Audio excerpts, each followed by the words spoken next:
YouTube, bonjour le chat, je suis vraiment content d'être avec vous ce soir pour me faire un petit kiff avec un ami à moi, Poupi, qui est juste en bas, là, pour vous parler d'une œuvre qui m'est chère à mon petit cœur, une œuvre qui s'appelle Conan le Barbare, de Monsieur Robert E. Howard, et je vais demander à mon ami Pupi, comment tu vas mon petit Poupi? Ben, bonsoir, ça va très bien, merci. Et toi? Ça va, de te présenter et te dire un peu qu'est-ce qu'on va faire ce soir. Ok, eh ben, je suis avant tout un passionné, je pense, de cinéma comme toi. Oui. Et à maintes reprises, on a pu discuter Bah, on a beaucoup films, débattu tous les deux, mais là, du coup, ouais, on va en faire profiter le monde entier, un quoi. peu ouais, le chat. Bon, Le j'espère qu'on chat. ne dira pas trop de bêtises, hein, qu'il ne faudra pas hésiter à nous reprendre ou à nous contredire ou voilà, à débattre avec nous, hein. C'est un petit peu l'intérêt aussi de la chose. Bon, après, voilà, juste pour préciser pour le chat, alors je travaille absolument ni dans le cinéma, ni de près ou de loin dans l'audiovisuel. J'ai fait les études audiovisuelles il y a ça très très longtemps. Voilà. Sur Lyon. Et là, en fait, depuis plusieurs années, je me suis complètement dévié de cette voie pour diverses raisons. Je travaille dans la petite enfance, pour vous donner une idée. Voilà, je suis éducateur de jeunes enfants en crèche. Mais voilà, le cinéma et l'art audiovisuel en général, ça reste encore un hobby, une passion, appelez ça comme vous voulez. Et donc, ben, Fabien m'a gentiment proposé de venir parler d'un film qui nous tient profondément à cœur, je pense, hein, Oui, tout à qui, fait. Moi, qui est Conan de John c'est mon Williams. enfance, quoi. Voilà, Et c'est ça. oui, du coup, c'est donc on va faire une espèce de format un peu podcast interactif, donc avec le chat. Donc Mm. n'hésitez pas à venir parler, à réagir en fonction de ce qu'on va raconter. J'ai mes petites feuilles anti-sèches ici et là pour le plan, pour essayer de suivre un petit peu un schéma un peu narratif. Alors, Euh, notre défi, ce que tu m'as dit, c'était qu'on devait faire autour de 1 heure et demie. J'y crois pas ouais, trop, mais on va essayer de s'y tenir. salut Scruggs, salut, on est posé au calme, on est ready, merci mon petit Scruggs. Merci de ton passage et merci de ta réaction. Oui, donc du coup, on va faire un espèce de format podcast, donc c'est détente, les gars, hein, c'est pas prise de tête. Si vous avez d'autres anecdotes, des choses à dire, n'hésitez pas à intervenir dans le chat. Moi, je vais commencer un petit peu à faire l'introduction, parler de Robert Irvin Howard, et ensuite tout ce qui sera la partie cinéma et film. Coucou Charogne, comment vas-tu? Je laisserai la place à mon ami Poupi qui est bien plus informé que moi parce qu'il a plein d'anecdotes.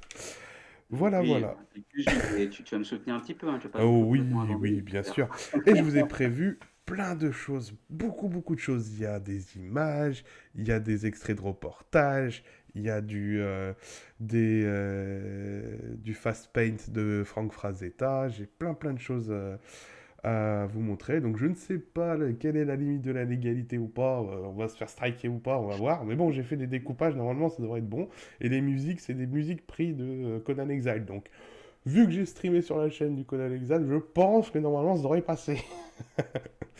Voilà, Bon, voilà. est-ce qu'elle est aussi belle que celle de Polydoris, du Oui, film et ben ou franchement, en fait, c'est Monsieur Knut. Alors, le nom, pas? celui qui a fait les musiques de Conan Exile, attends, alors, c'est un certain Knut, je crois, je me souviens plus. Euh, c'est monsieur, je me souviens plus de son nom. Knut Havenstrup Hagen. D'accord. Donc ce monsieur s'est occupé de faire toutes les musiques des jeux Conan, donc de Conan the Exile, Conan... il a commencé sur tous les jeux de Funcom, donc Conan... Age of Conan, ensuite il a fait du Conan Exile, et il s'en sort plutôt pas trop mal. Voilà, voilà. Ok. Un bijou cette BO, Bon. ouais, exactement. C'est vrai que la BO, elle est vraiment très ressemblante. Il a vraiment, il a pas à rougir. Il a su reproduire du Basile Paul Doris à merveille, quoi. Magnifique. Ok. Bon, bah, j'écoute. Souviens-toi, à notre partie de GDR, ton thème d'Indien qui ressemblait étrangement au thème du dernier des Mohicans qui était assez rigolo. Si on a le temps, je vous le ferai écouter, ça c'est rigolo. Bah, on va commencer. C'est parti, c'est parti. Bonjour, bad luck au fait, au passage. Alors, tout a commencé avec un certain homme. Ce monsieur, Robert Ervin Howard, qui est né le 22 janvier 1906 à Pister, au Texas. Il est mort le 11 juin 1936 d'une balle dans la tête qu'il s'est prodiguée de lui-même. Oui, ce malheureux était un petit peu suicidaire, il avait des tendances un peu dépressives et suicidaires, et le problème de la maladie de sa mère n'a pas forcément aidé dans sa vie, quoi. Il est mort à l'âge de 30 ans.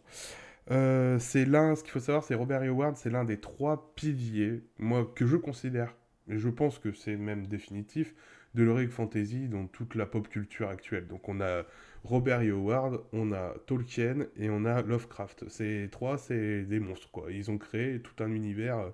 Aujourd'hui, si on peut avoir du Game of Thrones et compagnie, c'est grâce à eux. Et surtout à Howard, parce que Game of Thrones, il y a énormément, je trouve, de similitudes avec le monde de Conan. Je sais pas toi, mais Après, pour compléter ce que tu disais, effectivement, c'est un grand pilier dans la dans la culture littérature. pop en général, hein, mais Hmm. à l'époque, quand on était dans les pulp magazines, du coup, et notamment dans Tales. Warcraft, c'est une des grandes mégastars de l'époque avec je crois que, alors je sais plus comment il appelait le rédacteur en chef, je crois qu'il les appelait les Trois Mousquetaires ou un truc de ce Mhm. style-là. Et donc effectivement, donc il y avait Howard, il y avait, alors qui est un peu moins connu en France, qui a H. Clark Aston Smith, si je dis pas de bêtises dans le nom, mais Mhm. peut-être que le chat me corrigera. Et puis, bah, bien sûr, la grande méga star, enfin, en tout cas, dans le cercle un peu privé des pulp magazines, il y avait bien sûr Howard Philip Lovecraft. D'ailleurs, il était Mhm. très ami Qui c'était, avec oui, Howard. j'en parle dans Ils mes ont fiches, énormément justement. communiqué par lettres, ils se faisaient beaucoup lire ce qu'ils étaient en train d'écrire, ils se sont beaucoup Exact. influencés, même si d'un point de vue idéologie, d'un point de vue bord politique, ils étaient Très totalement à l'opposé différent. tous les deux, Très, très différent. mais ouais, complètement différents. Mais en tout cas, ils étaient extrêmement amis même si ça n'a jamais été officiellement dit, Lovecraft a sûrement aidé Howard sur Howard. certains écrits de Conan, même de Il y Kull, a, voilà, donc dans la etc. réédition de Glénat, excuse-moi de Ouais, te couper, ils en parlent oui, justement de cette relation épistolaire. Et si, il y a eu quand même ils ont retrouvé quand même certaines lettres qui s'échangeaient avec certains passages justement où ils bloquaient sur des fois des écritures. Et en fait, ça ouais. partait dans d'autres choses et du coup, ça lui permettait de se débloquer un petit peu la cervelle pour continuer à écrire. Ouais, ouais, effectivement. Et Euh, Howard a aussi aidé, du coup, comme aussi aidé Lovecraft sur certains écrits ou inspiré d'eux. Donc voilà, donc déjà à l'époque, même si à titre posthume et comme Lovecraft, mm. encore plus que Lovecraft d'ailleurs, Howard c'était vraiment une star. Lovecraft, il était quand même pas anonyme, mais il était plutôt connu d'une niche de personnes. Euh, Lovecraft, il était britannique, hein, il me c'est un peu un semble. Van Gogh des pulp magazines, Ouais. Lovecraft. Il est devenu extrêmement célèbre après, à titre posthume. Autant Ward, lui, Ah, voilà, Conan, si, ça a explosé il après était sa très mort, célèbre. vraiment. Ouais, ouais, L'œuvre, alors, il a été connu, mais disons que d'un public de niche, vraiment, ouais, ses œuvres étaient reconnues, on va en parler tout de suite après, justement, plus un public de niche, c'est vraiment à sa mort quand les gens sont réappropriés son œuvre de Conan, notamment avec Marvel et Frank Frazetta, qu'on parlera un petit peu tout à ouais. l'heure, qui ont donné cette aura à Conan et donc justement qui a fait exploser son œuvre. Que dire d'autre? Alors, je reprends mes notes. Donc, du coup, oui, justement, il entretenait une relation épistolaire, comme on disait, avec Lovecraft. Ils s'échangeaient souvent leur opinion, leur point de vue sur le monde.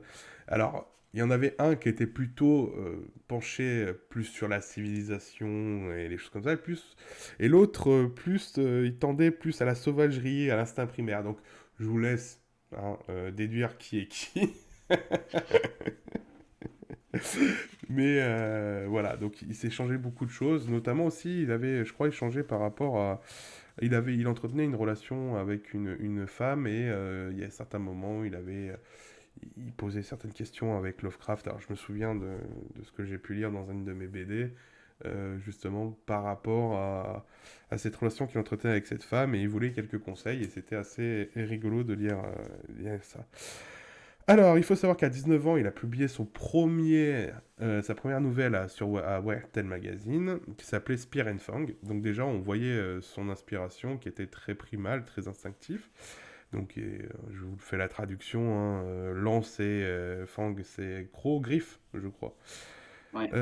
À 22 ans, il a publié toujours dans Wild Tale les premières aventures de Solomon Kane, un de ses premiers personnages. Oui, que dire. C'est en 1932, soit à l'âge de 26 ans, qu'il a créé pour la première fois le personnage de Conan et qu'il a publié une de ses premières nouvelles.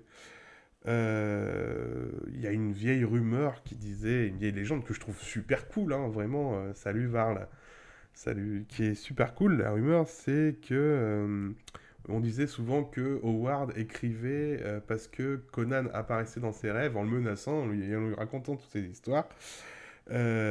C'était une belle légende. Moi, je trouvais que c'était une très belle légende urbaine pour lui, comme quoi, en gros, il déblatérait les histoires il écrivait des histoires comme si on lui dictait. Malheureusement, ça a été prouvé que c'était faux. Il a beaucoup galéré à écrire ces nouvelles concernant Conan. Ils ont retrouvé des milliers de manuscrits, plein de choses, des essais. Et il y a eu même, donc ça c'était aussi une fun fact que j'avais eu dans les bouquins, il y a eu plusieurs nouvelles de Conan en fait qu'il a adaptées par rapport à des nouvelles qui n'ont pas été publiées de, par exemple, Ouais. Kull le Ouais. barbare, notamment la passage où il est en roi, où il a dû, vu que ça se vendait pas, il l'a adapté pour le faire passer avec Conan, pour que ça se vende un peu mieux, et notamment aussi d'autres nouvelles de Solomon Kane.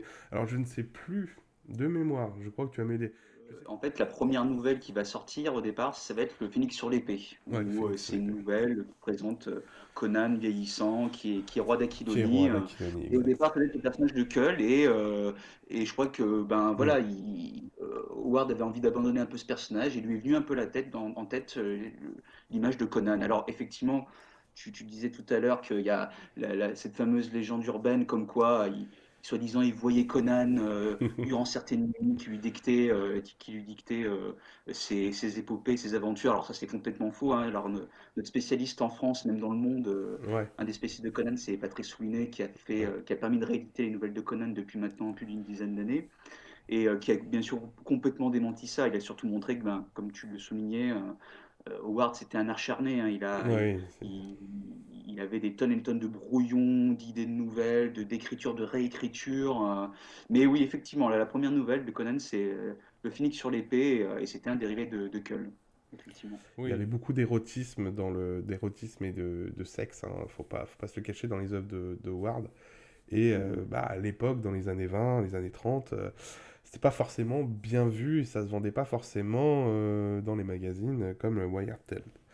Bah, Euh, effectivement, il fallait pas que ce soit trop osé, mais d'un hmm. autre côté, c'était pas fou, hein. Non, ça se vendait, ça Comme allait. magazine, c'était destiné comment dire, à une population plutôt peu aisée, la classe moyenne, enfin, et il faut pas se mentir, plutôt un public au départ masculin. Ben, Conan était vraiment apprécié par un lectorat féminin. Hmm. On pourrait s'étonner, mais le lectorat féminin était assez friand Bah, un du homme tout personnage de musculeux, Conan. à la Non, force d'un alors, bœuf comment il écrivait? Il avait la force de 10 taureaux et la finesse et l'agilité d'une panthère cimérienne, hein, ouais, alors à la fois, effectivement, il y a peut-être un peu le côté ouais. euh, mâle alpha, entre guillemets, Hmm. mais c'est pas forcément ça, apparemment, qui attirait le public féminin, c'était plus le côté, on a un personnage qui se retrouve à chaque fois dans des situations un peu désespérées, en galère, quoi, Hmm. et ben, c'est comment il va arriver à s'en sortir, et ou arriver à venir en aide à ses acolytes. Enfin, voilà, c'est plus le côté, bah voilà, j'ai en face enfin, je lis les aventures d'un personnage qui est comme moi, comme les gens qui vivaient de plein de fouet la crise, hein, la crise économique, hein, de la fin des années 20, début des années 30, qui se trouve devant un personnage dont ils suivent régulièrement les aventures et qui ben, va sortir comme eux de de différentes galères. Conan, justement, il ne fait pas partie du monomythe. Moi, je trouve qu'il Non, ne fait pas partie du monomythe. Contrairement à Kul. Kul, qui lui était un barbare et qui, par la force des choses, de l'épée et de la vengeance de beaucoup de choses, et a atteint le rang de roi. Donc, il faut savoir, pour un peu vous remettre en question, l'histoire de Kul, en fait, se passe à l'époque, donc toujours en Iborie, mais à l'époque des Atlantes. Du coup, en fait, ça se superpose, on va dire, entre guillemets, les histoires. Mais on est plus sur un culte du monomythe avec Kul que Conan. Parce que Conan, quand vous lisez les nouvelles, vous allez toujours avoir des choses nouvelles. Conan, moi, de ce que je perçois et ce que j'ai pu lire sur lui ou sur ce qu'est ses œuvres, c'est plus le personnage pour décrire un univers. Un peu comme Tolkien avait inventé une langue pour l'elfique, et donc il a inventé l'univers autour pour pouvoir pour que le peuple puisse parler cette langue, et ben c'est un peu cette même vision. Il a créé le Conan, mais qui évolue dans un univers. Et en fin de compte, quand vous lisez, c'est cool, oui, il y a un héros, il est balèze, il est badass, etc. Mais en fait, on se rend compte que c'est souvent un petit peu au second plan, parce qu'il va y avoir les intrigues que vous allez voir à côté, la magie, les créatures un peu fantastiques, des enquêtes, notamment sur le dieu dans le sarcophage. il y a un sarcophage, ouais. Ouais. Ouais, ouais. Alors, on Qui, est presque là, enfin, on lit la nouvelle, on est presque dans un, alors j'exagère un petit peu, hein, mais presque dans une histoire d'Agatha Christie, quoi. Il y a eu un meurtre, ouais. Conan est accusé de Un ce peu comme meurtre, et Citizen Kane, en fait. C'est limite, je veux pas oui, dire, oui, oui, parce un qu'on peu, on revient dans il y a des... un flashback. Chaque Ouais, personnage ouais, va raconter son flashback, on va être dans tout à la fait. peau de chaque personnage, et c'est vrai qu'on va se retrouver un peu là-dedans pour un peu démêler cette histoire, et au final, c'est une créature un peu fantastique qui se trouve dans le sarcophage, sans vous spoiler, bah, vous pouvez aussi Et puis, trouver les... pour rebondir sur ce que tu disais sur le fait qu'effectivement on peut pas trop mettre Conan dans le voyage du héros, hein, le monomythe de Campbell, de Campbell. c'est que ne serait-ce qu'on voit à l'origine, parce qu'après on en parlera sûrement après, mais Mhm. avant que ça soit republié dans les années 60, et avec des nouvelles supplémentaires qui ont été rajoutées Mhm. par Sprague de Camp, Lyon Sprague de Camp et Lynn Carter, qui ont un peu massacré quand même Mhm. Conan pendant très longtemps. Merci Marvel. Euh, la manière dont avait sorti les nouvelles Howard, c'était ben, d'un seul coup, on allait avoir une nouvelle où Conan est roi, et puis la nouvelle ensuite, il est un simple voleur, puis de nouveau roi. Enfin, Et puis voilà, il n'y a après, il pas une sera, oui, chronologie. pirate, C'est, voilà, ouais, voilà, c'est ça, aventurier. exactement. Mhm. Donc effectivement, le personnage de Conan est plus un prétexte euh, à inviter à l'aventure, mais il n'est pas forcément à chaque fois le poids central. Dans certaines Ouais, nouvelles, Conan, tout à il fait. apparaît très très tard en fait. Mhm. Et dans d'autres nouvelles, il est parfois même secondaire, où les personnages secondaires sont plutôt les héros de certaines nouvelles. Donc oui, c'est vrai qu'on peut dire qu'il n'est pas Mhm. spécialement, il rentre pas dans l'archétype scénaristique du monomythe. C'est pour ça. Voilà, Ne serait-ce par ça la va chronologie changer complètement. malheureusement après, et même ce qu'on va parler par rapport à John Milius, la vision de John Milius qui a fait de Conan un monomythe. C'est vrai qu'en fait, je n'ai pas encore lu toutes les nouvelles, mais il ne me semble pas dans une des nouvelles de Ward qu'on ait l'enfance de Conan. Pas Non, du tout. pas du tout. Du tout. Du tout. C'est très, très légèrement des fois évoqué, mais vraiment sur une ou deux Mhm. lignes. Enfin, ça l'intéressait pas. Un premier auteur de fantasy qui va commencer à introduire des cartes d'un monde, hein, même avant Tout à Tolkien fait. d'ailleurs, Mhm.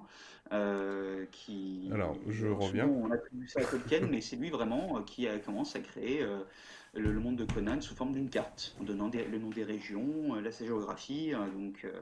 Donc voilà, il s'est fait vraiment, il y a vraiment un côté ludique de la littérature fantasy avec Conan. On va illustrer ça directement par une image, hein. Là voilà, hein, c'est le bouquin, l'ouverture du bouquin. Vous avez la carte qui s'affiche, la carte du monde, avec donc l'Aquilonie qui est hop, hop, hop, hop, hop, par là. Et donc vous avez tout ce qui est déjà archémite. Donc là vous avez tous les peuples, on va dire, tout ce qui est Moyen-Orient, etc. Vous avez les Kitaï qui est tout au fond là-bas, c'est la Kitaï.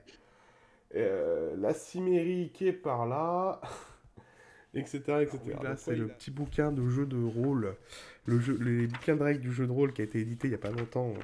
Je n'ai pas fait de Kickstarter, je ne dirai rien, je n'ai pas dépensé de l'argent encore pour Conan. À force, ça coûte cher. Il y a un petit passage qui est vraiment très sympathique, où en fait ils reprennent la carte du monde de l'Europe, et justement on voit le découpage fait par Howard en fait. Voilà. Donc là vous avez la carte de l'Europe avec la France, ici, vous voyez, il y a la France, l'Espagne, l'Italie, etc. Alors, ouais, c'est difficile parce que c'est inversé la caméra. Et donc, du coup, c'est redécoupé par-dessus avec des frontières pour dire que bah, ici, c'est l'Aquilonie, vous avez les marches bolsoniennes qui sont au niveau de l'Italie, Zingara, c'est l'Espagne, etc., etc. Voilà, donc ça, c'est pareil, c'est un super ouvrage, hein, moi, je trouve, pour tous ceux qui. C'est terrible, hein, ce bouquin est vraiment génial. L'œuvre de Conan a vraiment pris de l'ampleur après sa mort, où d'autres auteurs se sont empressés de concocter, et selon moi déformés, des nouvelles aventures de notre cher barbare illustre.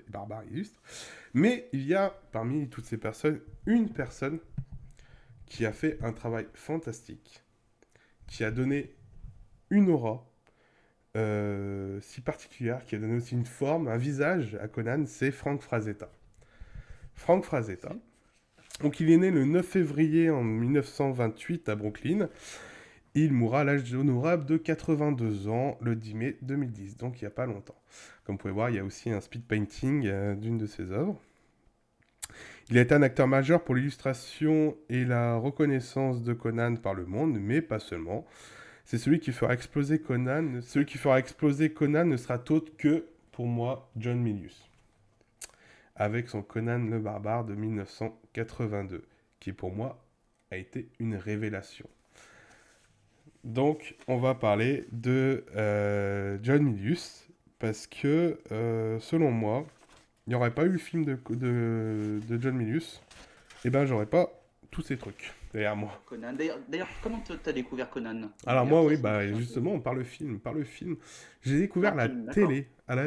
à la télé sur, tu sais, les dimanches sur M6, ils faisaient passer des films à l'époque. Ils Mhm. faisaient à chaque fois le film du dimanche, et après, généralement, j'allais me coucher. Et parce que après, il y avait le petit film érotique, mais ça fallait pas le dire. Le petit film érotique du samedi soir, dimanche soir.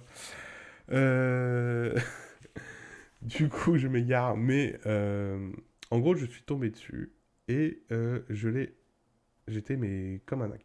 Alors, par principe, je n'ai pas réellement découvert Conan par Conan le Barbare, mais le film que j'ai vu, c'était Conan le Destructeur. Mais j'avais 8 ans et j'étais déjà comme un dingue en regardant Conan le Destructeur. Même si aujourd'hui, avec mes yeux d'adulte et que j'ai tellement surponcé Conan, le barbare de John Milius, que pour moi, il n'y a qu'un seul film qui existe, et c'est celui-là. Le Conan le Destructeur, c'est une catastrophe interdécidérale et Mm. c'est une caricature de Conan. Si ça te dérange pas, et ça ne dérange pas le chat, je pense que c'est intéressant de revenir quand même à l'époque de John Stratton et de Lynn Carter quand ils ont pris l'œuvre de Ward. Ils ont rajouté des nouvelles pour donner une Tu veux dire chronologie ça? à Conan. Donc, on avait toute la vie de Conan d'adolescent jusqu'à ce qu'il devienne roi et très vieux. Ils sont même allés reprendre les nouvelles de Howard, ils les ont modifiées, coupées, charcutées, voilà, pour Mm. que ça s'imbrique un peu tout ensemble. Voilà. En plus, aux États-Unis, dans les années 60, on a l'explosion des éditions en livre de poche, de manière générale. Et les États-Unis, en fait, vont se retrouver avec deux grosses pierres angulaires de Rick Fantasy qui sont ben, Conan d'un côté, qui vont être réédités. Et là, autant, comme on disait tout à l'heure, Conan s'était suivi et les pulps par un public de niche, autant là, c'est vraiment les États-Unis qui redécouvrent Mm. des auteurs, des grands auteurs de pulp, mais sous format un peu plus de luxe, on va dire. Et c'est là où effectivement les éditions, enfin les rééditions des nouvelles de Conan, à la fois soi-disant de Ward, alors oui, il en reste quelques traces, mais plus grand-chose, et puis surtout de Leon Strand de Camp et de Lynn Carter, vont sortir donc les éditions de Conan en livre de poche, et c'est là effectivement qu'ils vont faire appel à Frank Frazetta.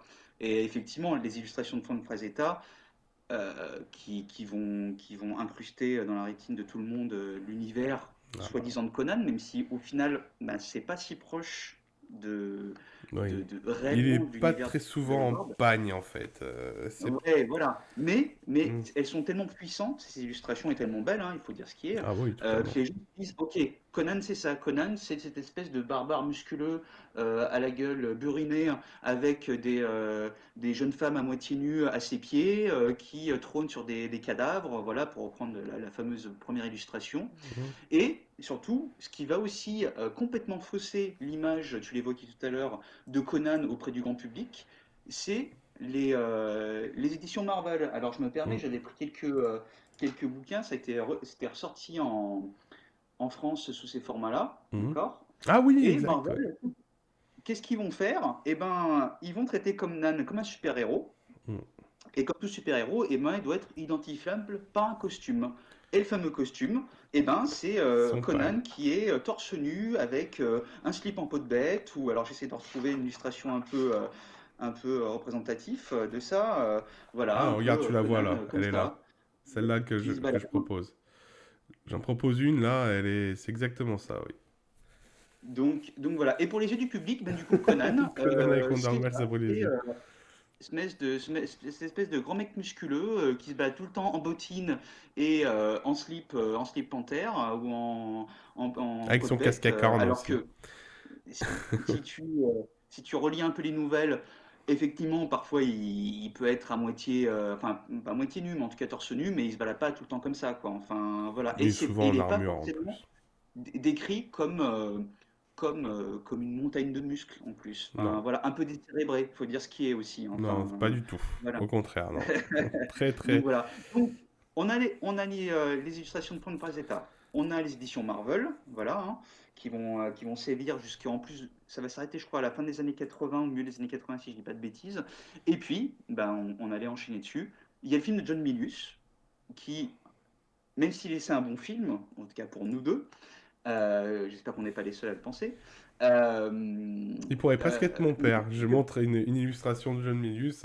On a un petit air de famille. c'est pour la barbe. C'est Mais, ça. euh, mais du coup, le Et le le film gros de cigare. Milius ben, va quelque part aussi imposer au public qui va redécouvrir ou vraiment découvrir tout court le personnage de Conan à travers ce film, mais quelque part qui va aussi fausser pendant de nombreuses années l'image de Conan auprès du grand public, finalement, et Tout à qui fait. va vraiment s'éloigner. Et ces trois pôles, Frazetta, Marvel et puis John Milius, ces espèces de trois grands piliers, bah, vont complètement, pendant des années, complètement fausser l'image de Conan pendant des années, en fait. Vraiment, et qui Et commence là, depuis maintenant les années 2010, tout juste à se réhabiliter. Moi, si je peux conseiller au chat de... Alors, c'est disponible maintenant chez Livre de Poche, mais il y a donc Patrice Louinet, qui est un grand spécialiste d'Howard en général, désolé ça brille un peu, hein, la qualité n'est pas tip top, faut m'en excuser, qui ont réédité avec Brad Gellon ces espèces de trois gros monstres, mais qui sont passionnants, où c'est toutes les nouvelles d'Howard d'origine, éditées dans l'ordre chronologique de l'époque. Alors je crois que maintenant elles sont disponibles dans le livre de poche, pour ceux qui ne veulent pas non plus ah, elles sont sur casser un Audible POL. aussi. Ah bah merci David. Elles sont Pardon. sur Audible. Très Et intéressant. sur Audible. Et Ah, sur Audible en ça plus. je crois que je vais faire un petit tour. Ça pourrait être très intéressant. Et, et là, si pour le coup vous voulez vraiment redécouvrir Conan tel que, ou découvrir tout court Conan tel que l'avait imaginé Howard, il faut se fier à ces éditions-là. Là, vous avez les textes d'origine. En plus, Patrice Louinet, il a fait un travail monstre d'enquête.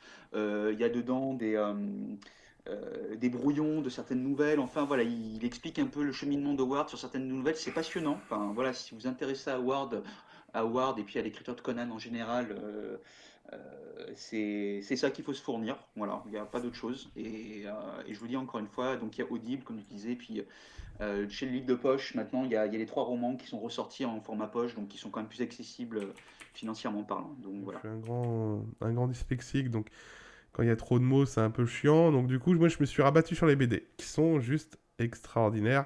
Les BD de Glénat, Et effectivement, et je qui voulais te sont demander, supervisés par toi qui justement... tu les as lus, moi j'en ai lu une ou deux par-ci par-là, mais toi un grand suiveur des bandes dessinées là. C'est chez qui? C'est Soleil? Non, c'est Qui Glénat. édite C'est Glénat, c'est Glénat. Glénat, pardon, autant pour moi. Et je crois que Patrice Lunet justement a suivi de Oui, très c'est près. Patrice Lunet qui supervise Ouais. entièrement. Et, et pour le coup, contrairement à Marvel, qui encore aujourd'hui édite encore des histoires de Conan, hein, Mhm. maintenant ils sont relancés sur le personnage. D'ailleurs, vous pouvez trouver maintenant des crossovers entre Wolverine, Thor Ouais, et j'ai Conan, hein, si vous j'ai voulez. montré une des images justement tout à l'heure. Il y avait une image quand j'ai montré à Marvel où il y avait Conan à côté de lui, il y avait Thor et l'autre côté il y avait Voilà. Wolverine. Je me demande qu'est-ce qu'ils vont faire, mais bon. Donc, Arrêtez ces sacrilèges, comme dirait oui, voilà. tout Mais à pour le fait. coup, par contre, effectivement, les BD sortis chez Glénat, euh, pour y avoir acheté un coup d'œil, ben pour le coup, effectivement, si vous n'avez pas trop envie de tout vous engloutir les nouvelles, ce que je peux comprendre, ça peut prendre un certain temps. Je pense que le format BD, là, il propose quand même un média enfin, Oh, assez beaucoup, cool. une bonne Surtout que alternative, moi, j'aime surtout que beaucoup la c'est proposition de il y trouver a un des dessinateur différent par nouvelle. Je trouve ça il y assez. a des dessinateurs. La fille du géant de glace, il est mais Il est très beau. magnifique, Ouais. magnifique. Et en fait, il change. Vous avez des Coréens, vous allez avoir du style japonais, vous allez avoir du style un peu plus comics, du style européen.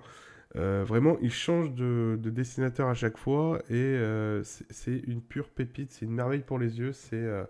Moi j'adore. Et puis, ben, forcément, derrière, à la fin des livres, il y a à chaque fois toute l'histoire sur la nouvelle, Ouais. qui est très Ouais. intéressante à lire. D'accord. Bon. Donc, Par où elle est non, passée. non, Alors, Sobourvie Howard, il a écrit sur Conan environ 18 nouvelles, je crois qu'on a fait le calcul la dernière fois, hein.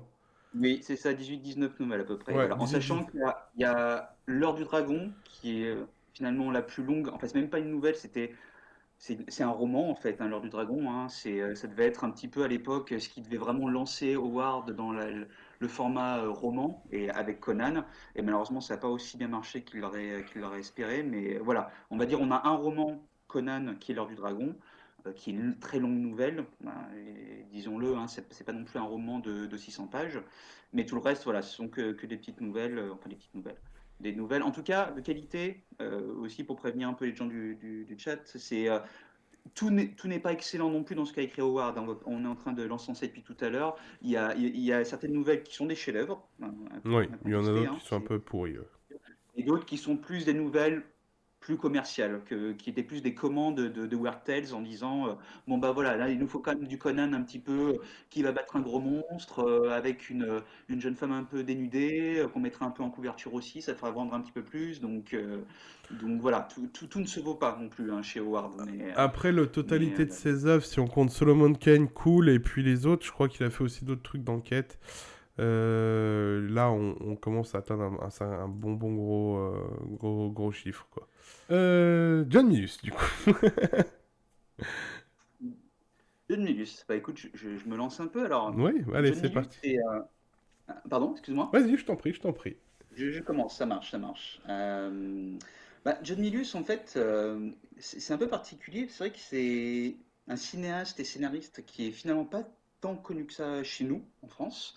Et même encore aujourd'hui, hein. Alors il est toujours vivant, hein. Il est né en 44, hein, et actuellement il est toujours vivant, hein, même il a un âge avancé. Et puis en plus, il a survécu en 2012-2013 à un AVC qui a été assez sévère, qu'il avait plongé dans le coma, et là il est en train depuis quelques années en train de s'en remettre, mais il est encore vivant, en tout cas. Euh, c'est, euh, c'est disons un cinéaste un peu atypique. Il a sévi durant ce qu'on appelle un peu dans une période de l'histoire du cinéma qu'on appelle le Nouvel Hollywood, ce qui pourrait être l'équivalent de la nouvelle vague en France. Donc on situe le Nouvel Hollywood entre 1969 avec Easy Rider, voilà, Ouais. le road movie avec Peter Fonda et Dennis Hopper, et qui se termine au début des années 80 avec un western de Michael Cimino qui s'appelle La Porte du Paradis, qui va être un désastre financier. Et après, avec les années 80, on arrive avec l'ère des Ah bah, blockbusters, des American, enfin voilà, de l'Amérique la, gagnante avec des la héros ultra SKG, connus. Hein. la fameuse Spielberg, Zemeckis, comment il s'appelle? Merde, Lucas et compagnie qui vont faire leur office dans les années 80-90. C'est ça. Même Alors, Miller, Ce George qui est un Miller. peu paradoxal, c'est qu'effectivement, Spielberg Spielberg et puis Lucas, ce sont des gens plutôt qui aiment du nouvel Hollywood au départ. Et de la Donc nouvelle voilà, vague, alors, ils adoraient du Truffaut et compagnie. voilà, c'est ça. Et mais effectivement, qui vont ouvrir, sans trop le savoir, mais ouvrir un peu la voie des blockbusters avec Star Wars, avec Les Dents de la Mm. Mer. Et bah voilà, si on peut très sommairement un peu résumer le nouvel Hollywood, euh, c'est toute une nouvelle génération de cinéastes, d'acteurs, de producteurs qui vont arriver dans les studios américains, qui vont remplacer un peu la nouvelle génération. Donc dans les réalisateurs qui arrivent, ben voilà, pour vous citer que des grands noms, bah, donc on a parlé de Spielberg, de Lucas, de Martin Scorsese, De Scorsese, de Coppola, de il y a des gens Kubrick, comme voilà. Kubrick, et encore Kubrick, il est un entre petit les peu à deux, ouais. part, mais effectivement, il y a Ouais. un peu là-dedans. Mais ouais, toute une génération. Et puis dans les acteurs, c'est pareil, des gens comme Meryl Streep, Dustin Hoffman, Ouais. Jack Nicholson, Oui, Al bah tu Pacino, parlais de Robert De Easy Niro. Rider, oui, justement, Nicholson qui a été découvert dans Easy Rider. Exactement, oui. Ah, oui, tout à fait. Donc voilà, on a toute cette bande de jeunes gens qui débarquent et qui vont complètement secouer le système hollywoodien, produire des films avec des thématiques plus sérieuses, plus dans l'air du temps, qui s'adressent plus à la jeunesse, des films avec des BO aussi qui vont un peu contraster, qui sont plus portés sur la pop, le rock, enfin voilà, qui Mhm. s'adressent réellement à une nouvelle génération, mais qui au départ n'étaient pas du tout pris au sérieux et finalement vont prendre le pouvoir et vont produire des films qui vont cartonner, quoi. Enfin, voilà, qui vont cartonner. Mais, disons-le, la période de Nouvelle Hollywood, en termes de thématiques, c'est pas une période très joyeuse. Enfin, c'est plutôt pessimiste comme période. Donc voilà, on est en pleine guerre du Vietnam, on est sur l'affaire du Watergate où Nixon va devoir abandonner son poste de président. Donc voilà, côté plus la crise du pétrole qui arrive au milieu de tout Mhm. ça. Enfin, côté ambiance, on a connu mieux quoi, hein, à l'époque, hein. Donc voilà. Et on a donc John Milius qui fait partie un peu de cette bande, hein. Il va, c'est quelqu'un qui très jeune est arrivé en Californie, qui se passionne de surf. Voilà, c'est un grand passionné de Ah. surf, Ah oui, oui, parce que John bah, Milius. Subotai. Et ben voilà, on en reviendra, mais voilà, Oui. c'est l'acteur qui joue Subotai, c'est un grand ami d'enfance, enfin d'adolescence de Milius, c'est un pote un surfeur en fait. Il n'est Ouais, pas du tout il était acteur, pas du tout acteur, il était non. surfeur, oui. Il était surfeur, donc euh, voilà, et il va étudier dans les années 60 à l'USC, où il va faire la rencontre de gens eh ben, comme justement comme Spielberg, Lucas, Coppola, Polydorus aussi, donc le compositeur Oui, du c'est film, vrai. hein, Qui il était était surfeur étudiant. aussi, je crois, en plus.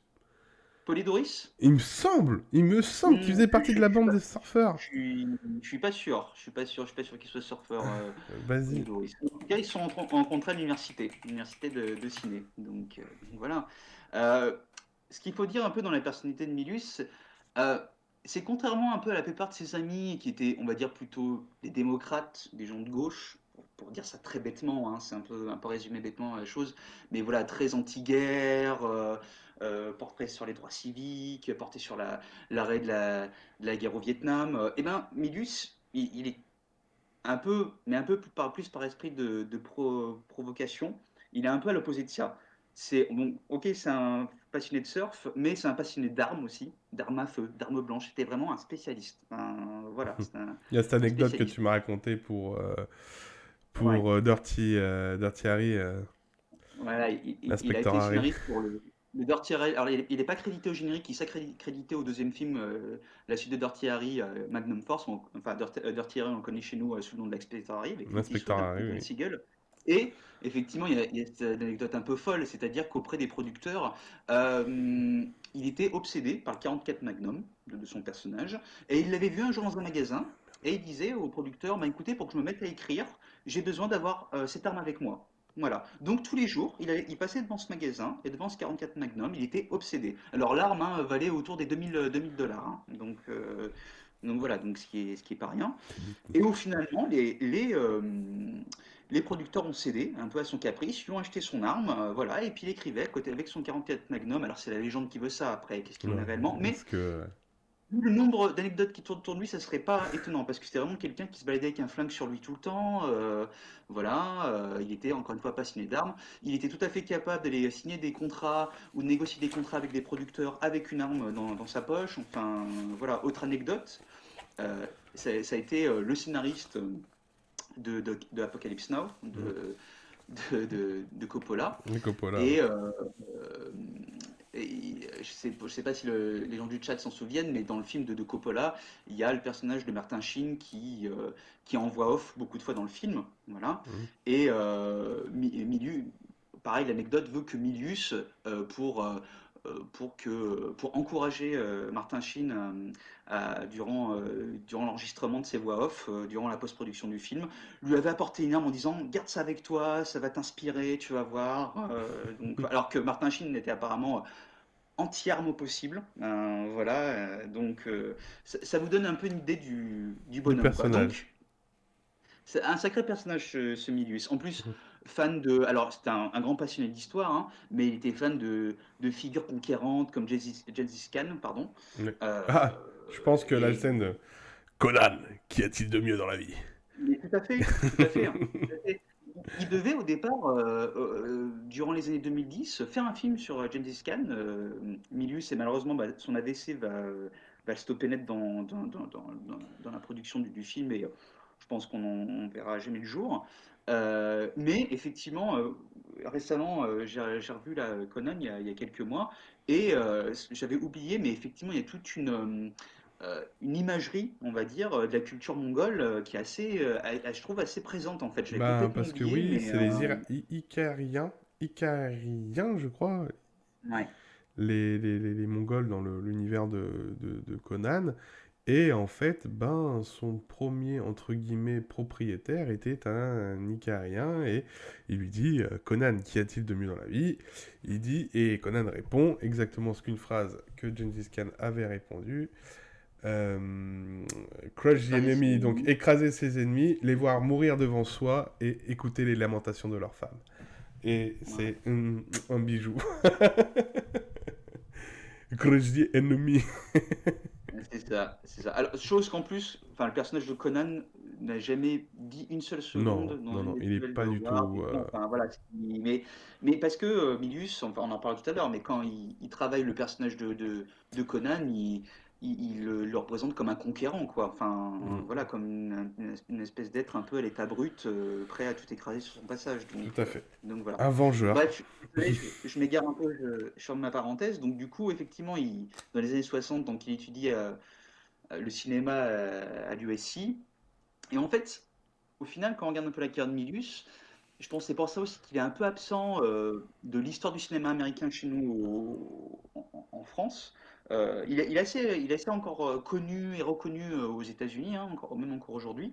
Mais il a surtout été pendant très longtemps un scénariste et ce qu'on appelle un script doctor. Donc un script doctor, C'est ceux qui réécrivent, littéralement, ouais.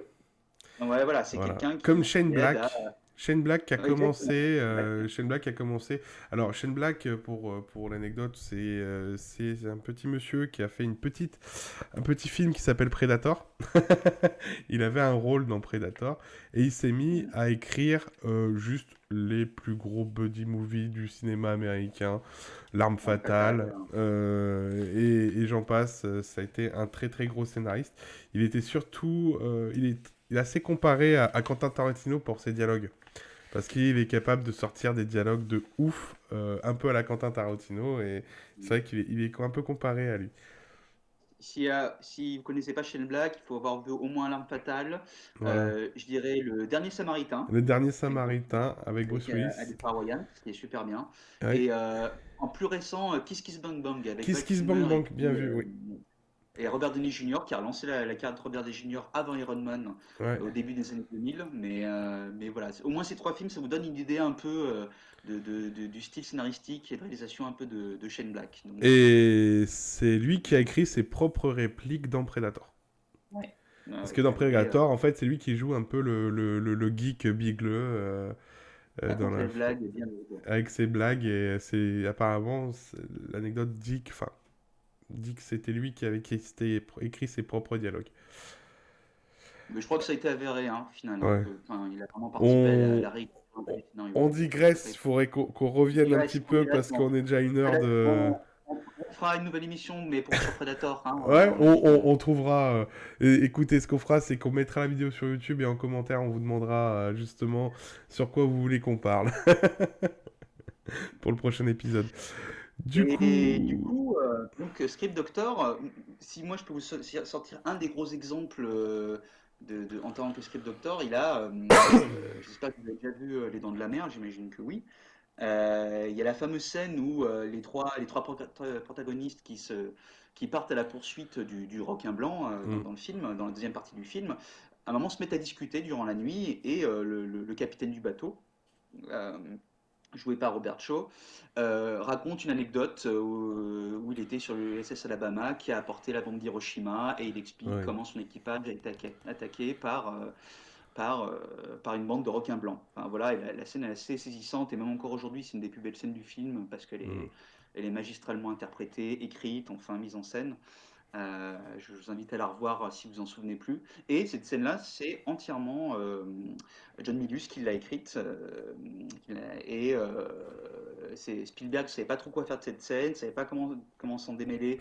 Et ça lui semblait important pour la caractérisation de ses personnages qu'il y ait cette scène-là. Et Milius, apparemment, encore une fois, comme le veut la légende, a réécrit cette scène en une soirée, lui aurait envoyé ça. Et c'est une des scènes culte du film, quoi. Enfin, voilà, si vous vous souvenez des Dents de la tout à fait, Mer, ouais. je pense que vous vous souvenez de cette scène-là, Bah, et entre c'est autres, tous les quoi. trois. En plus, on a trois visions. On a la personne de la sécurité, l'ancien briscard, en fait, celui qui a vécu, qui a son expérience, c'est le scientifique. Et c'est vrai que ces trois personnages font une alchimie parfaite, quoi, dans ce Ouais, film. ouais, ouais. Surtout ce passage où ils Donc sont voilà. coincés en mer tous les trois, quoi. Ouais, c'est une très, très beau film. Les Dents de la Mer, sinon ça peut être une idée, hein. Oui, bah, on a tellement d'idées. C'est Et le temps qui après, ben arrive. voilà, il a été engagé pas mal de fois en tant que scénariste. Alors bon, j'ai cité Apocalypse Now, qui est un de ses exemples les plus, euh, les plus connus, hein. Il y a aussi un western qui s'appelle Jeremiah Johnson, Hmm. entre autres avec Robert Redford, qui joue un trappeur, qui est un film de Sidney Pollack. Bon, le scénario a été un peu adouci par le réalisateur, parce que je crois que le scénario d'origine était un peu brut de décoffrage, hein, connaissant le Milius. Et puis, on ne pouvait pas ne pas le reciter, parce que je sais que toi, ce film te tient à cœur, hein, Fab, c'est l'inspecteur Harry, quoi, Dirty Harry, du coup, hein, qui vaut pour la réalisation de Don Siegel, mais surtout pour la plume, c'est vraiment Milius qui a Ah donné oui, l'âme au c'est... personnage de Paris Eastwood Alors, dans ce le qui est fou, film. c'est qu'il est... C'est un personnage très de droite, mais profondément humaniste. C'est ça qui est bizarre. C'est un gars qui va... Oui, parce que t'es noir, je te tire une balle, quoi, parce que t'es une racaille. Et il le dit clairement, et cette scène a été vachement critiquée pour ça. Et... Mais en même temps, tu vois, quand il y a un passage où il parle de féminisme, où en fait ils sont en train de dire oui, mais il est en train d'auditionner justement des nouvelles policières, parce il y a une espèce de... Il doit faire une... comment ils appellent ça on appelle ça c'est avoir autant de femmes que d'hommes dans la police. Et il auditionne la nana et il commence à lui demander justement ses capacités physiques, si elle est capable de courir plus vite, etc., etc., combien elle fait au 100 mètres. Et, euh, et en fait, il se fait un peu recadrer par ses supérieurs en lui disant bah, il doit pas faire comme ça, il doit prendre des pincettes parce que c'est des femmes. Et justement, il a toute une tirade en disant non, mais c'est avant tout un agent policier avant d'être une femme. Et donc, du coup, il y a cette espèce d'esprit à la fois égalitaire, mais en même temps, c'est un raciste misogyne. Un peu provocateur, Ouais, un peu macho, mais il le ouais. cultive, hein, Milius, hein, il le Mm, cultive volontiers.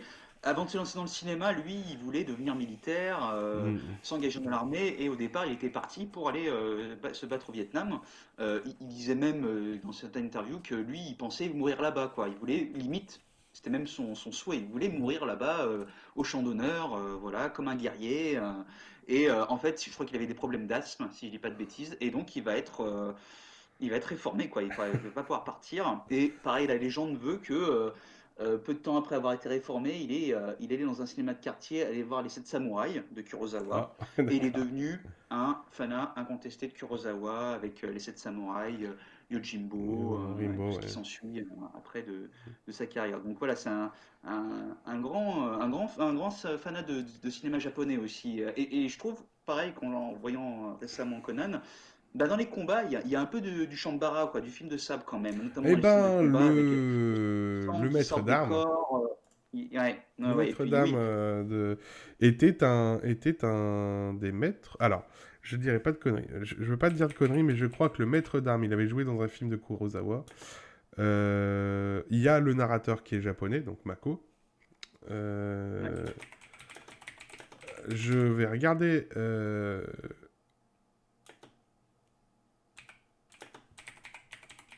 Il faut que je regarde parce que c'est celui. En fait, le maître d'armes qui a supervisé les cascades, plein de choses, les chorégraphies, il est interprété par Il lui-même apparaît dans le film. justement dans le film où en fait il fait un espèce de Mawa Shigeri au gars qui se fout de la gueule de Conan et il est dedans en fait. Donc du coup, je cherche la distribution. La distribution ici, oh, pas forcément, ils vont pas dire tout le monde quoi. Ouais, bah Mako, l'enchanteur, le narrateur. On a Rexor, Thorgrim qui sont les potes de Schwarzy qui étaient des culturistes aussi. William Smith, le père de Conan qui était aussi le vrai forgeron qui a forgé l'arme Oui, j'ai vu le début, oui. dans la scène du début. Bon, bah écoutez. J'ai Je perdu le son nom retrouve aussi. pas. Je pensais l'avoir noté, mais Ouais, moi donc si le aussi. chat peut retrouver, venez à notre secours. Hein. Ouais, venez à notre secours parce que je sais que ouais, c'est lui et puis je crois qu'il faisait partie d'un des films de. Il l'avait pas pris par hasard en fait. Non, non, non, non, bien sûr, non, non, mais il a vraiment une passion. Voilà, encore une fois, il a vraiment un culte des armes blanches aussi, et on le voit dans Conan, hein, la manière dont il filme les armes, il filme les gens en posture. Enfin, c'est assez révélateur, quoi. C'est assez révélateur. Donc, mais tout ça pour dire que Milius, voilà, c'est quand même un peu un cas. Je dis pas que c'est le seul, mais un peu un cas un peu atypique, un peu à contre-courant de ses camarades, réalisateurs, scénaristes, acteurs. Mais de notre côté, il est extrêmement apprécié pour ses talents de storyteller, de scénariste, de dialoguiste, et voilà. Et au final, en tant que réalisateur, ben, il a commencé au début des années 70, et ses derniers films datent du milieu des années 90. Au final, il n'a pas fait tant de films que ça en tant que réalisateur. Donc Donc voilà. ça rend ce film Euh, encore plus culte qu'il ne l'est déjà. Pardon? Ça rend ce film encore plus culte C'est qu'il ne l'est ça, déjà. c'est ça. Parce que pour le coup, il n'a pas fait spécialement que des chefs-d'œuvre. Alors, j'ai pas vu énormément de films de Milius.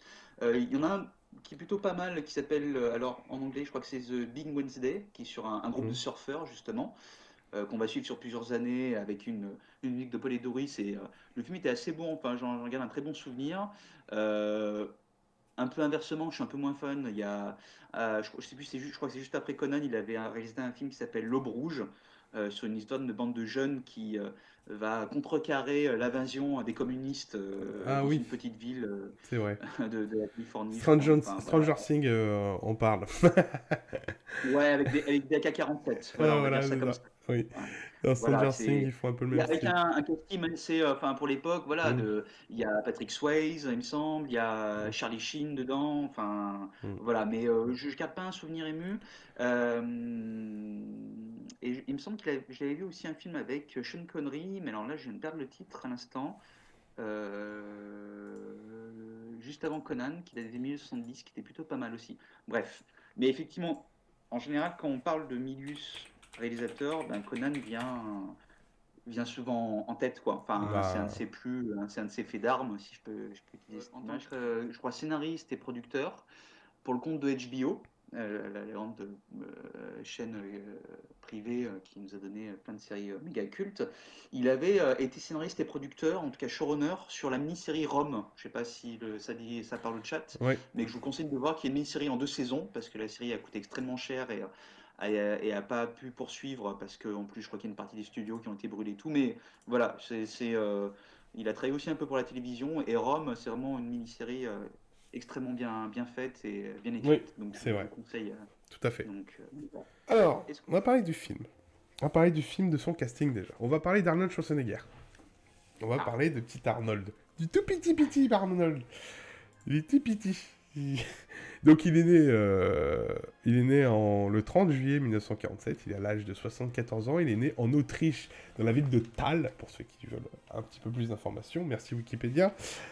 Et il commencera sa carrière d'acteur dans un excellent film, une tuerie, qui s'appelle Hercule à New York. C'est, c'est- pour, ce pour film... son anecdote, les producteurs ont tellement pas du tout aimé son accent autrichien qu'il a été une version, je sais pas Redoublé. si on Il a été il a été redoublé. entièrement redoublé, le pauvre, hein, mais on Redoublé. peut pas dire qu'il par sa présence et le film est un gros nanar. Oui, Alors, c'est un gros nanar. Ensuite, il a été un peu plus connu parce qu'il faut savoir que Schwarzenegger a été très connu dans le monde du culturisme, hein. C'était quand même plusieurs fois Mister Univers. Voilà, c'était masse.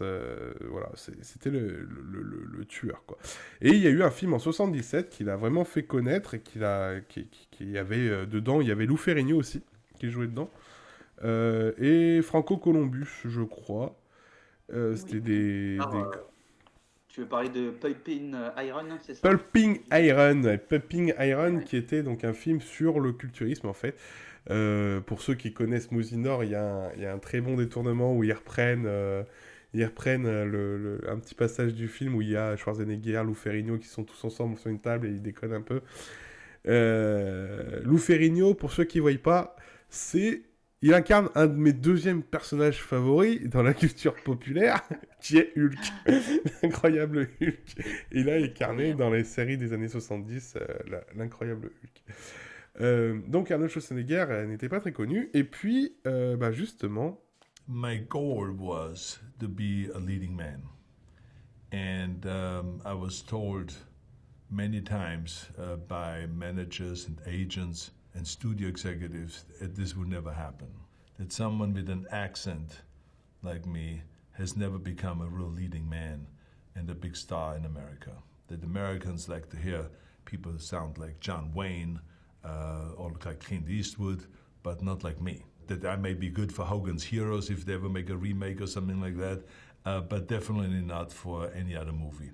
And also that my body is way too big, that I'm too large. And so here all of a sudden is Conan the Barbarian, where my accent was welcomed because I talked different than everyone else, and it looked like from some prehistoric time, and the body looked like an action hero, something that like Frank Frazetta, when he drew the Conan characters in the comic books, he always drew him with the huge muscles and very defined and ripped. But in those days, there was no actor around that ever could play that role. So here was me. So all of a sudden, those two things that they always were complaining about and said that will never make you a star because you have too big of a body. Guys like Dustin Hoffman and Al Pacino and Woody Allen, those are the in guys in the 70s, not a big body like that. And the accent doesn't work. All of this became an asset rather than a liability. So I proved to the world again, never listen to the naysayers and always just plow ahead and do exactly what is your vision.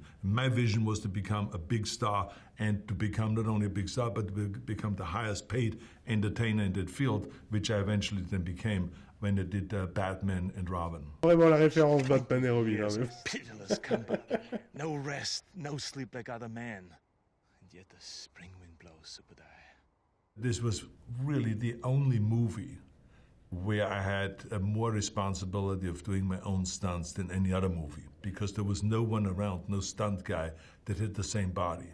So Terry Leonard did some of the wide shots when from far away when you see Conan riding on a horse or something like that, he would do that because, you know, with the war paint and with the camouflage paint on it and all that stuff, we got away with it. But in close-ups, there was no way because he had an ordinary kind of athletic body, but not a bodybuilder's body like I had or like the Conan body. So I had to end up doing a lot of the falls, a lot of the sword fights, a lot of the things on horses, the big battles on horses, all of this crashing together with horses, falling off the horse, all of this stuff I had to do myself. And luckily, I was young enough to sustain the punishment because there were a lot of injuries at that time. I remember the first day I shot, I had to get stitched up. I had 12 stitches on my back because some wolf pulled me down from the rocks and I fell with my back on rocks.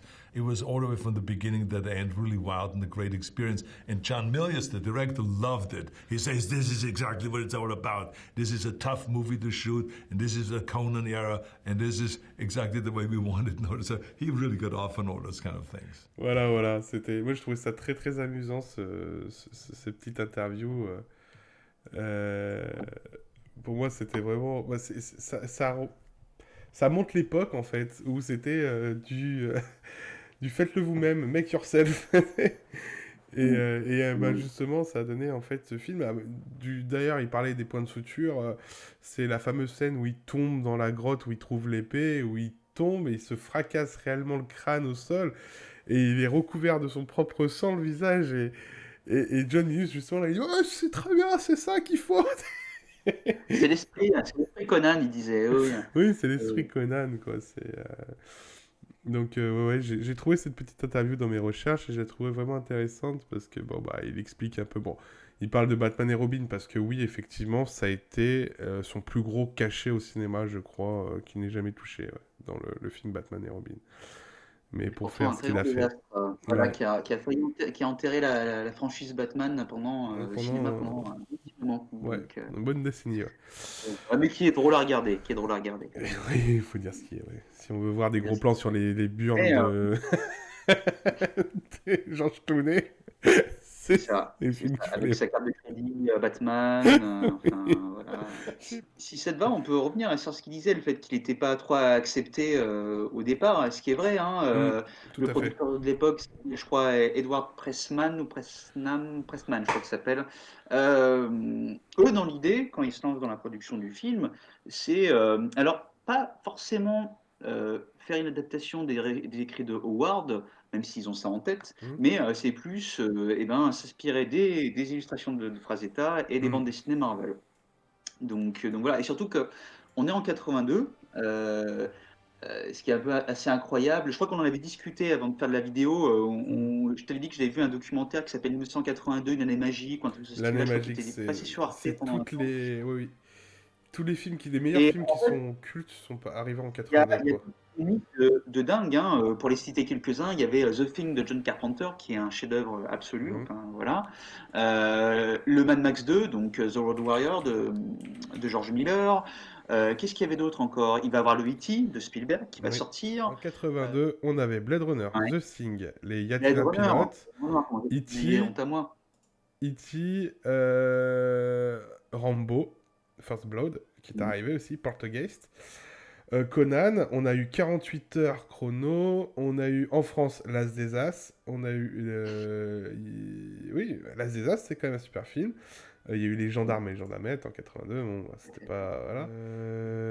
Rocky 3, Tron, Il y avait Tron. Friskeraldo. Ouais, Tron, ouais. Friskeraldo.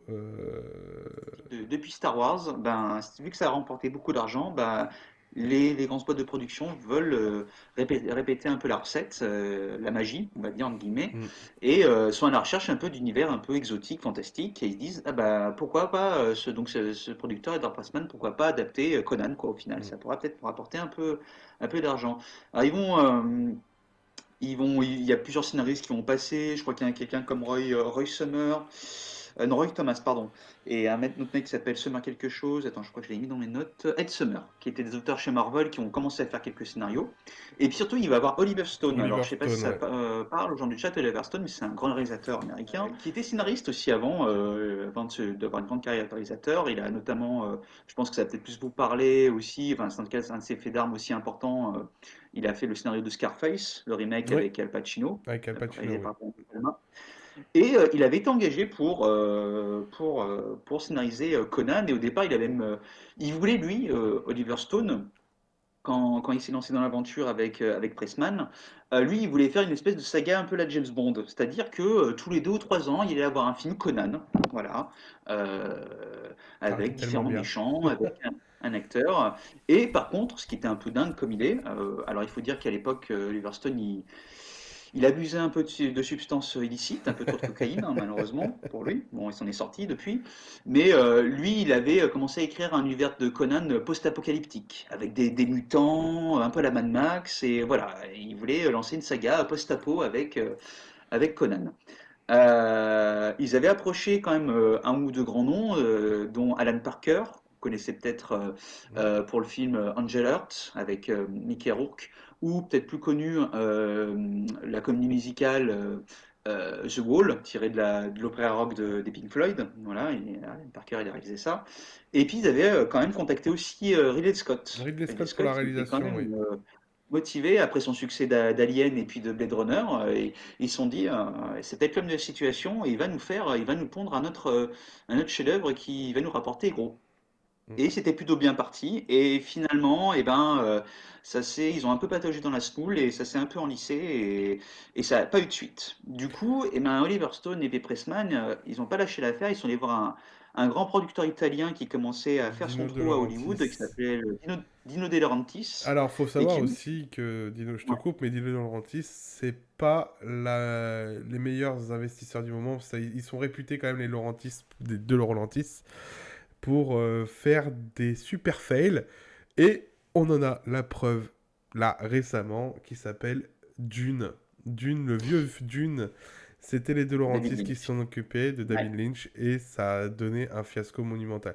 De Laurentiis ont fait énormément, ont produit énormément de films et ils ont aussi tué énormément de licences. Ou Voilà, même voilà. carrément piquer les projets des réalisateurs et les Voilà, remonter à leur sauce. Et bah, c'est ce qui s'est passé avec le Dune de Lynch, hein, voilà, mais tout c'est à pas le fait. seul, hein, Non, non, qui a chié. ils ont fait énormément de trucs. Et Enfin, donc, du coup, il se dirige de Laurentiis, je crois que c'est de Laurentiis qui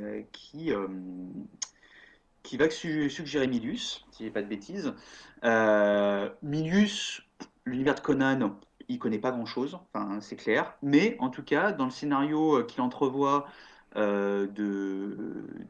d'Oliver Stone, même il va le retravailler et le mettre et s'approcher pour le coup beaucoup plus de la version de Howard, parce que lui, pour lui, il voyait l'occasion de faire un film de guerrier, un film de viking presque. Enfin, voilà, c'est comme ça qu'il écrivait un peu sa vision de Conan. Euh, il va retravailler le scénario et en tout cas pour Pressman et pour Milius, l'acteur de choix, c'est Schwarzenegger. Par contre, De Laurentiis, quand il lui propose ce choix, c'est catégorique, il dit non, c'est pas possible. Il n'est pas bon acteur, son accent il est à couper au couteau. D'ailleurs, il y a une petite anecdote rigolote. Schwarzenegger avec Milius vont rencontrer De Laurentiis justement pour faire mhm. un peu les présentations et le soumettre à De Laurentiis. Et donc, en gros, il envoie très gentiment se faire empapaouter, quoi.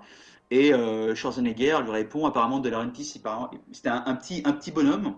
Il avait un bureau gigantesque, enfin, voilà, qui prenait la moitié du bureau. Et Schwarzenegger a dit à De Laurentiis, comment ça se fait qu'il y a un si petit gars comme toi a besoin d'un aussi gros bureau. Voilà, donc il commençait un peu la joute verbale. Et Milius gardait son flingue pas très loin de lui aussi. Donc voilà, pour vous donner une idée un peu des négociations. Et finalement, euh, De Laurentiis demande à Milius, bon, Schwarzenegger, je veux pas. Qui c'est que vous voudriez prendre à la place? Et là, Milius, il dit, ah ben, vous voulez pas Schwarzenegger? Ben moi, sinon, je pense à Dustin Hoffman.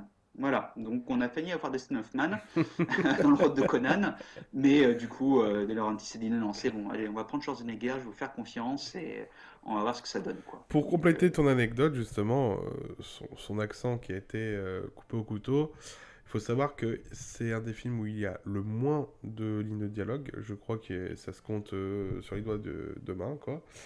Et surtout, il va parler pour la première fois au bout de, je crois, 15 minutes de film. Crush your enemies, see them driven before you, and hear the lamentation of their women. parce que on était parti au départ, excuse-moi, on a un peu dérivé sur le Mhm. casting, mais parce que Milius, je pense que euh, concrètement, et encore une fois, c'est pas pour être méchant que je dis ça, hein, mais en fait, il cherche pas vraiment, avant de vouloir trouver des acteurs, il veut trouver des gens avec des physiques Oui, atypiques. Donc c'est ça. Schwarzenegger pour Conan, Sandal Bergman, celle qui va faire le rôle de Valéria. Valeria, c'est ça, si je dis pas de Valéria, bêtises, ouais. c'est ça.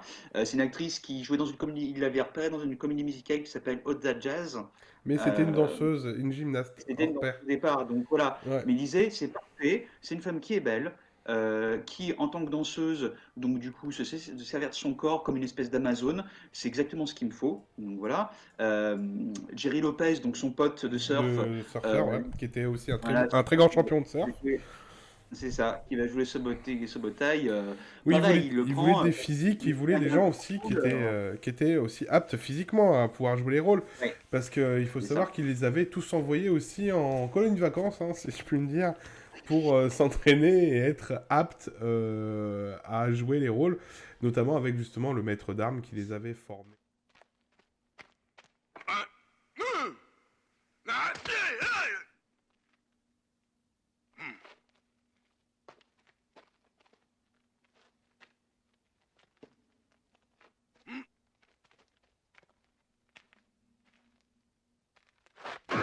aussi pour le rôle, Schwarzenegger a dû Les perdre du expressions poids et aussi. des muscles. Mm. Parce qu'il ne pouvait pas manipuler l'épée. La fameuse scène où il jongle avec l'épée, il la fait passer dans le dos.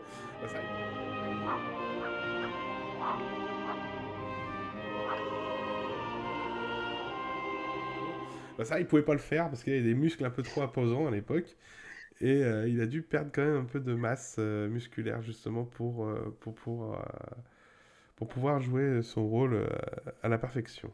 Quand il tue son serpent, qui d'ailleurs en fait a été une scène extraordinaire à tourner parce que bah, le serpent faisait... Et en fait... 8 à euh, 9 mètres. Ouais, 8 à 9 mètres. En gros, John Milius allait voir les gars qui faisaient les effets spéciaux. Il leur dit, il faut un truc qui fasse bouger Schwarzenegger, quoi. Voilà. Et ils ont fait en sorte d'avoir une bestiole qui était capable de secouer un peu Schwarzy. Et c'est ce qu'on voit un peu dans la scène, justement, quand il s'accroche à lui et qu'il se fait un peu secouer dans tous les sens. Voilà, Oui. quoi. Oui, hyper puissant. Enfin, ouais, ça a mis beaucoup de temps, mais en tout cas, ça fonctionne plutôt pas mal encore aujourd'hui. Donc, Mm. voilà. Donc, du coup, voilà, on a un casting au final où il y a, encore une fois, ce que je disais, peu d'acteurs, on va dire, Peu réellement d'acteurs, oui. professionnels. James Earl Jones, j'avais oublié tout à l'heure, j'avais noté, mais c'est vrai qu'il y a Max von Sydow qui joue le roi, qui les Qui engage à joue le roi, rechercher leur ouais. fille, qui Oui. est quand même Le roi un, Lorig. donc, Osric. Osric. ouais, Et bien sûr, il y a un- aussi un passage où il y a notre ami John Milius qui joue un vendeur de Lotus Noir, je crois. Alors, c'est pas John Milius, c'est un autre gars de l'équipe technique qui s'appelle Rob Cobb. Et en fait, c'est le directeur artistique du film qui va donner tout l'aspect visuel du film par illustration. Hmm. Il avait travaillé un peu sur Alien, je crois que j'avais noté aussi, enfin, c'était Rob Cobb, c'était un concept artistique qui va vraiment être Hmm. renommé. Ouais, voilà. Il avait travaillé sur Star Wars, sur Aliens aussi plus tard, il travaillera Ouais, sur Retour à le d'accord. futur, sur Abyss, sur Total Recall. Et ce que je savais pas en faisant quelques recherches, c'est lui qui a réalisé la séquence d'intro avec la conception vraiment, c'est lui qui a conçu et réalisé la séquence d'intro du générique, hein, avec la musique de Milius, où on voit l'épée se forger, La enfin musique voilà, de qui est une Paul des... Doris, tu veux dire. L'épée qui se fait forger dans la Oui, oui, série. avec la Oui. musique de Paul Boris, ouais. C'est Rob Cobb qui réalise l'intro, en fait. C'est lui qui réalise l'intro. Anvil of Chrome, le titre. Andy Kaufman, hein. Eh oui. C'est un morceau de tueur. Oui, tout à fait.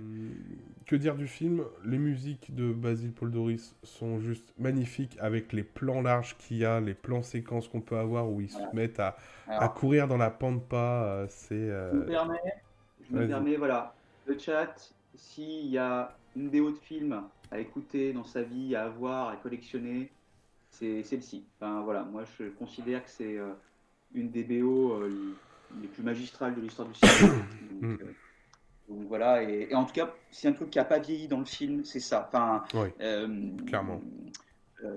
Polydoris avec Milius, quand il conçoit la musique, en plus, qui a été assez à leur avantage, c'est que Polydoris a pu réfléchir et créer la musique un an avant le tournage, ce qui faisait qu'un petit peu un peu comme Sergio Leone avec les musiques de Ennio Morricone sur le tournage de ses western spaghetti. Mm.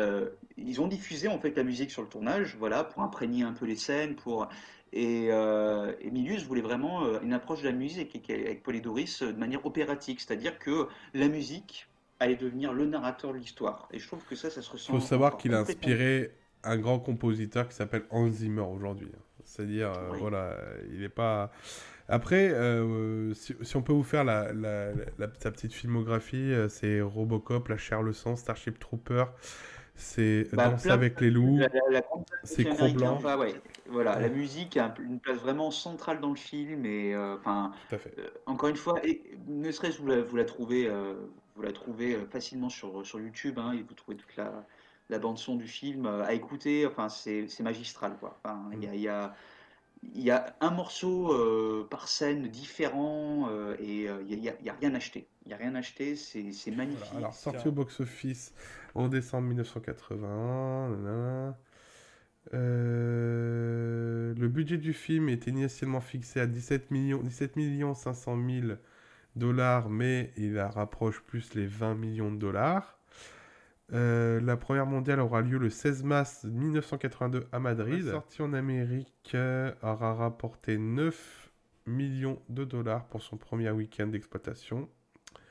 Il reste 2 semaines à la première place du box-office américain et rapporte au total 120 millions de dollars dans le monde entier, dont 39 millions en Amérique du Nord. Donc sur 20 millions, on est très très rentable. En France, justement, il réalisera 1 778 722 entrées. Le film reçoit 4 autres nominations au Saturn Award dans la catégorie meilleur film de fantasy et meilleure musique, meilleur costume et meilleur maquillage.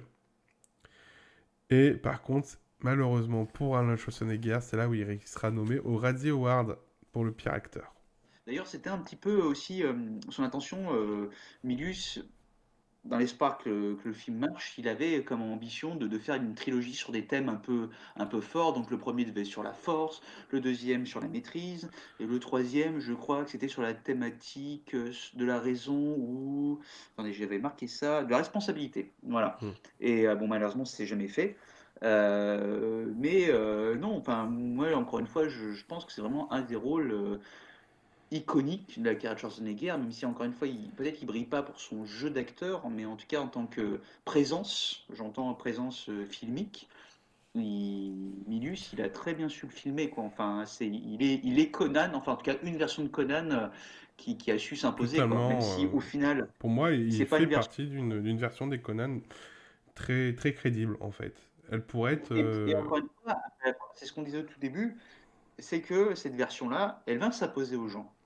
Pour eux, Conan, c'est cette espèce de grande masse de muscles, aux cheveux longs, qui, avec soit un accent autrichien, soit avec à moitié nu, avec des bottines et puis un slip en peau de bête.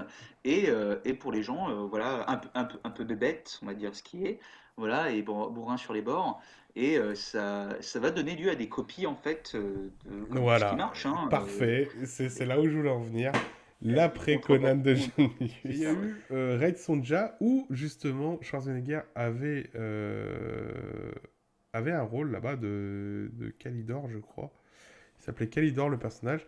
Red Sonja en fait c'est un personnage dans le monde de Conan qui est assez important. Et, et du coup, pour en fait vendre un peu le film, ils ont mis en premier plan du coup Arnold Schwarzenegger parce qu'il avait le rôle de Kalidor, qui est en fait un barbare un peu cervelé, qui est comment ça s'appelle, un personnage très secondaire et qui est anecdotique dans les nouvelles de Red Sonja. Et en fait, pour faire vendre un peu le film, ben, il a mis un petit peu en premier plan. Ouais, regardez, c'est avec l'acteur qui joue Conan et c'est un truc dans le monde de Conan et voilà. Et c'est encore pire, pour la sortie en Europe, en tout cas en France, le film ne s'appelle pas du tout Non, Red il s'appelle Sonja, Kalidor. il s'appelle Kalidor, en se Il disant, s'appelle voilà, Kalidor. c'est un peu vous avez aimé Conan, vous avez un peu aimé Conan le Destructeur, bon, bah, Voilà. on a le petit frère, c'est Kalidor, vous Voilà. verrez que c'est Schwarzenegger qui ressemble à Conan, alors qu'effectivement, il est complètement secondaire dans le film. Le film n'est pas une très grande réussite non plus, il faut Non. dire ce qui est, donc voilà. L'actrice était la femme de Stallone, je viens de perdre son nom, pour les grands amateurs, j'en suis sûr Brigitte qu'il y en a dans le Nielsen. chat. Eh oui, qui jouait Et dans c'était la... Rocky 4. Pourtant, regardez, quand on voit l'affiche, hein, c'est Brigitte Nielsen, Schwarzenegger et la musique Ennio Morricone, quoi. Je veux dire, on était là en mode Waouh, c'est quoi cette super Ouais. production? Ennio Morricone, je pense qu'ils sont allés voir dans les archives d'Ennio Morricone, ils ont dû racheter quelques morceaux et se dire, voilà, c'est une musique d'Ennio Morricone, donc Ouais. à mon avis, voilà, c'est ce qui s'est passé. Il y a un nanar qui vaut le détour et je vous mets donc la suite des nanars. Donc là, vous voyez comme ça Conan le Destructeur de Fetcher. Fetcher, ce mec, il a détruit tout ce qu'il a touché, je crois, ce mec, quand on regarde la filmographie de Fetcher. Donc vous avez bien sûr l'adaptation des Maîtres de l'Univers, qui était en fait, Ah, ils voulaient adapter en jouet Conan, ils n'ont jamais eu les droits, ils ont créé du coup les Maîtres de l'Univers. Et là, il y a les Barbarians, et je vous laisse profiter d'une petite scène assez rigolote.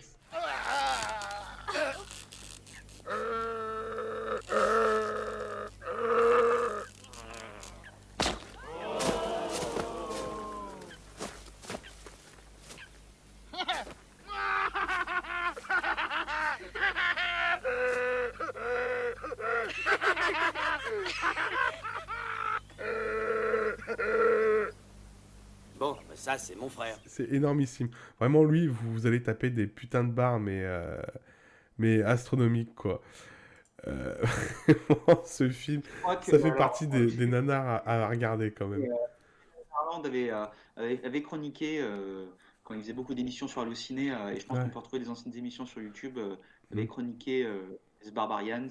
Mais parce que c'est comme tout grand succès, Mm. comme il y a eu des Sous-Dents de la Mer, comme il y a eu Ah des oui, c'est vrai, un c'est peu vrai. des Jurassic Park, fait avec 3 francs 6 sous, bah là on fait sous Conan, en se disant, bah Conan, qu'est-ce que c'est? Ben, il faut un mec musclé, des gros Voilà. monstres en plastoc, voilà, des bimbos un peu Donc, écervelés et basta quoi. ah ouais. Donc voilà.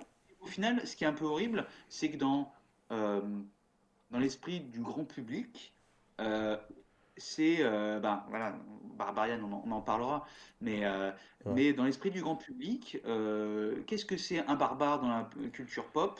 C'est ça, c'est un espèce de grand bourrin un peu débilos qui détruit tout sur son passage. Et au fond, qu'est-ce que retiennent les gens de Conan le Cimérien de Howard? Ben c'est ça en fait. Ouais, oui, c'est vrai. Et je pense qu'aujourd'hui, les gens redécouvrent le personnage grâce au gros travail de réédition qui sont faites des nouvelles et ils se disent, ah Ouais. ben non, finalement, Conan, c'est pas un gros débile, au contraire. Et puis, il opte pas toujours pour la violence pour sortir d'une situation et il est plus malin qu'on a voulu me le faire croire depuis maintenant 20 ou 30 ans. Donc, C'est tout à fait ça. c'est assez symptomatique. Allez. Donc, Sur ce, je vous remercie tous d'être passés. Pour ceux qui vont regarder le replay sur YouTube, n'hésitez pas à vous abonner et à cliquer sur la cloche. Donc, si vous êtes arrivé jusqu'au bout, 2h16, bah, félicitations à vous.